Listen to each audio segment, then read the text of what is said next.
Hello and welcome to the Craftman Show. My name is your host, the Craftman.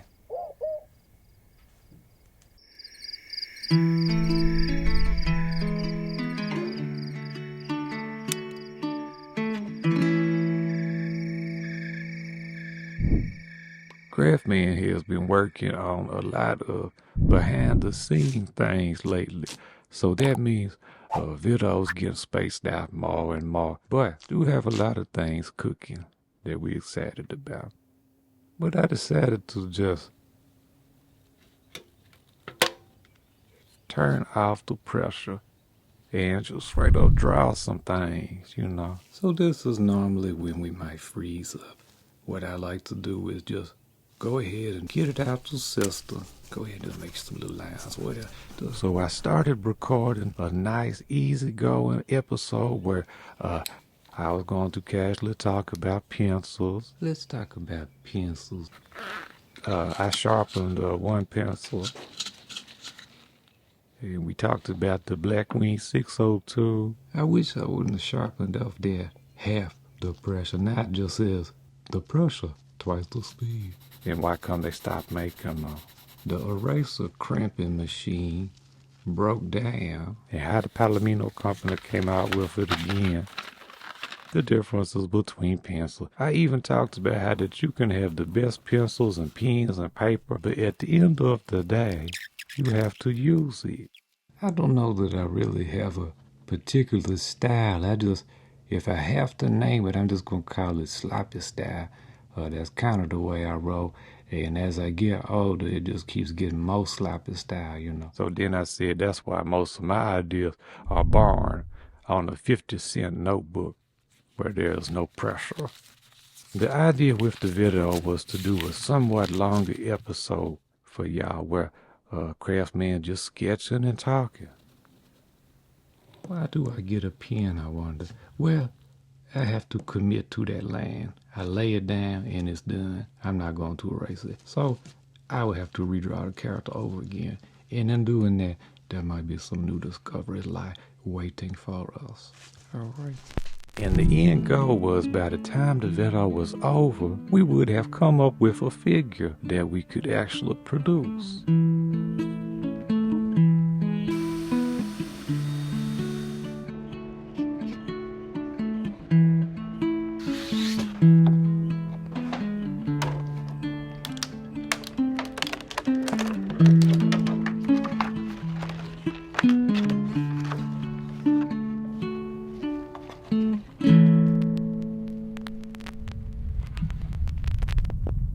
But before the next day of filming, we had lightning like I had never seen before. And although my computer and most of my other equipment is plugged into a battery backup or either not plugged in at all, there's this one power strip beneath my workbench that I never unplug. And that's where I lost the power adapters along with the actual auto adapter itself. Thankfully, the microphone and cameras is fine. It's not a satisfying feeling to have a video that you envision and then you have to compromise on it and just kind of try to piece together. But I knew the video would have a totally different feeling if I switched to doing a voiceover halfway through the video over the top of it. So I just did an episode about AI generated artwork and started working really hard on an animated project. Probably, I'm not saying it's sophisticated or complicated, but for Craftman, yeah. Since that project is going to take some time, I decided to let's revisit the idea about trying to come up with a figure. And I started in my notebooks. So from the start, I wanted to design something that could be injection molded. What does that mean? Well, you don't have the flexibility with metal, rigid injection molds that you do with silicone molds. So you have to look out for undercuts and draft angles and things like that so the part can be removed from the mold. Additionally, thickness. This is a mold for one of my characters called Agua, the aquatic gentleman of uncertain abilities. This was made by my friend Justin, and he went through a lot of trouble to make this, and I can explain why a little bit later, but just know that in general, a part like this is way on the thick side for injection molding. A common recommendation is a 1/4 inch of thickness, like this Maker Faire robot right here, or like this little Cyclops designed by LNS Technology. Yes, you do have a little shrinkage right there, see, in the little belly. So typically making your parts thinner with a nice even distribution greatly reduces sink marks. You can get these very helpful little informative plastic injection mold tools right here to help you from Proto Labs.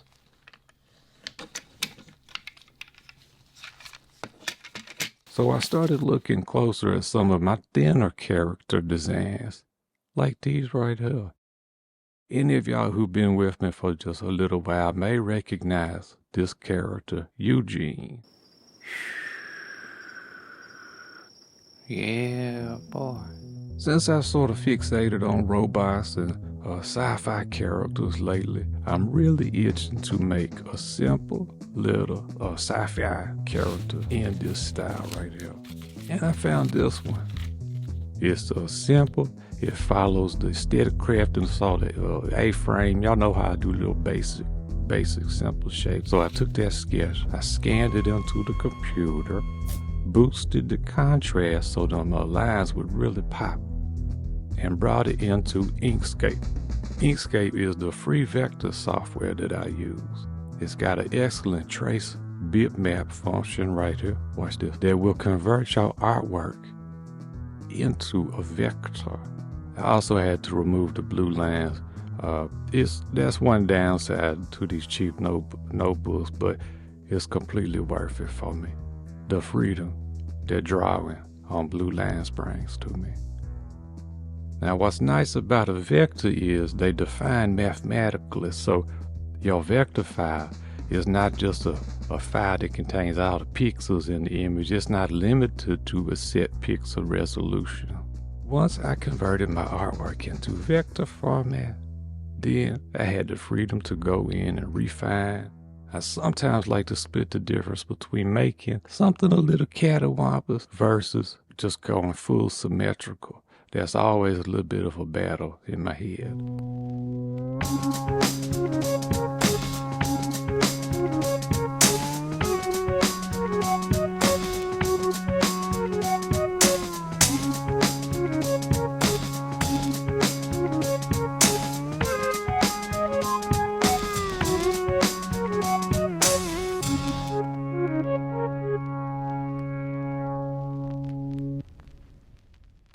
I tentatively called this figure the POCKETNAUT.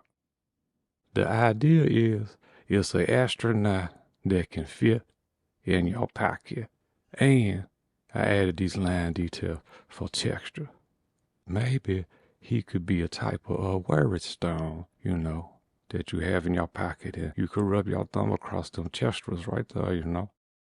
And we added a backpack hole and some hand holes ambidextrous. With an extra hold down, keeping the plastic cooling under pressure, I feel like this could work. But all we got so far is this plan.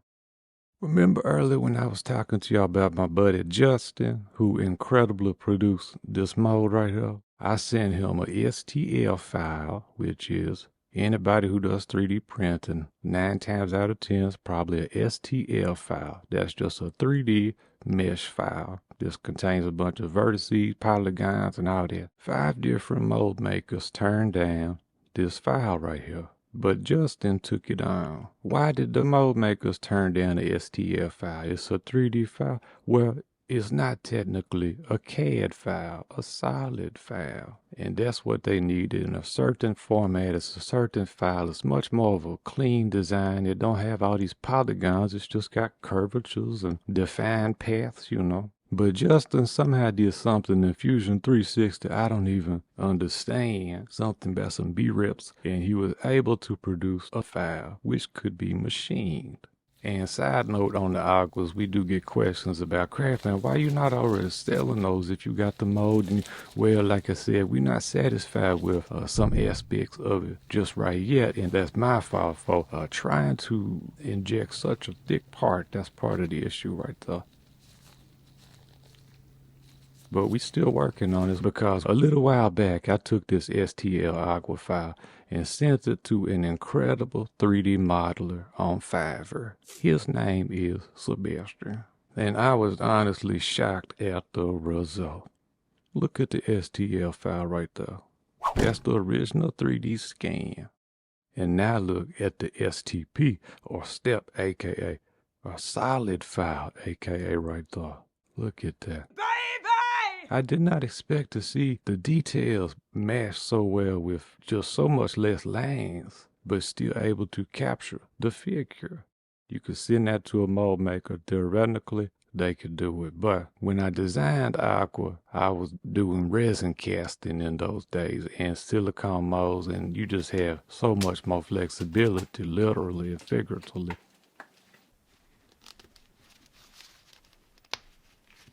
But see the eyes right there? I wasn't thinking about injection mold, and if I was, I would have tried to have me an even straight parting line right down the middle, not offset like that.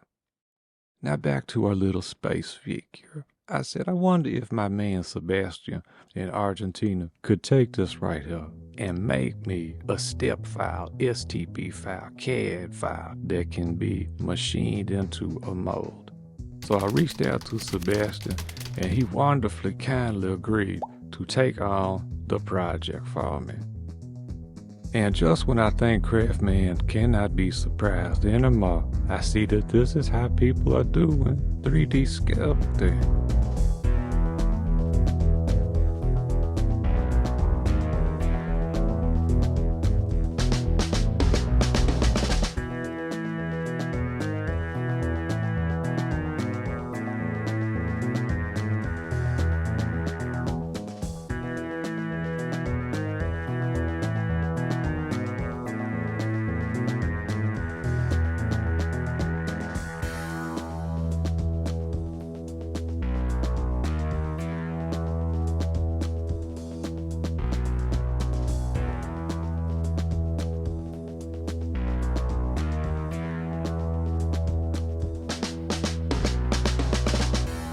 And here goes the first sculpt that Sebastian sent back to me. It's not 100% complete. We still got some little things to add to it, little elbow pads, for example, but I just couldn't help. I had to go ahead and do me a test print.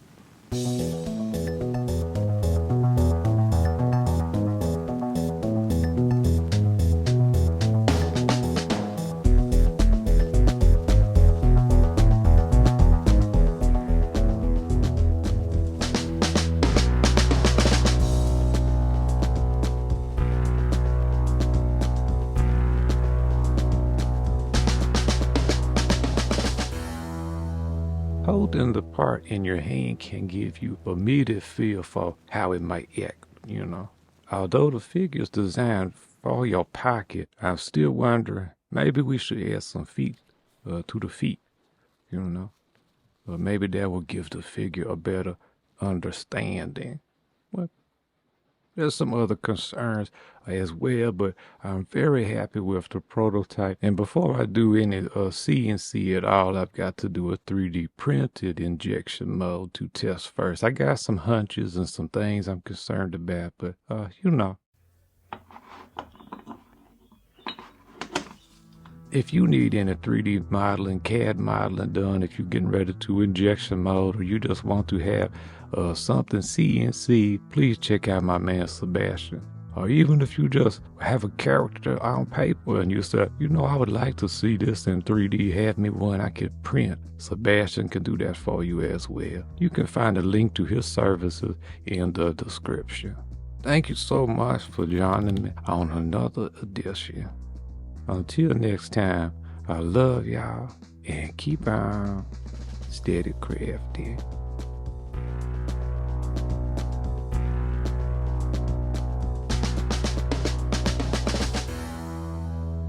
People comment, somewhat regularly about my jittery nature, my shakiness. It does show up pretty easily. Let's see. Yeah, the little twist right there. Let's see. I can hide it by doing one or two things. I could just rest my hand on something, or either I can just keep my hand moving in smooth motion like that. Just a tip for you, if you do crafting videos and you gotta jerk your hand, just do things like that, you know.